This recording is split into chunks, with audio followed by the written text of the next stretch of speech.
Hi guys, it's Rachel with WTI, and I want to show you this amazing mascara by LYS Lash Confidence. This is one that I like to use when I don't want to use a waterproof mascara.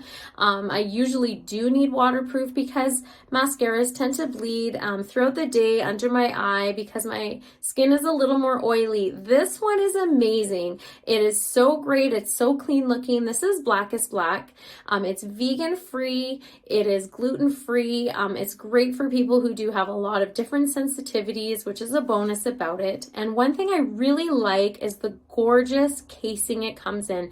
This is a gorgeous triangular rose gold with the beautiful pink lettering on it. So it's just clean and crisp looking and very feminine, I find. I really, really like just how amazing it goes on. It makes your lashes look so long and curly. It does have vitamins that are going to keep your lashes beautifully hydrated, and they're going to take care of them through the day until you're cleaning them at night. It's not going to pull any eyelashes out. It's so great.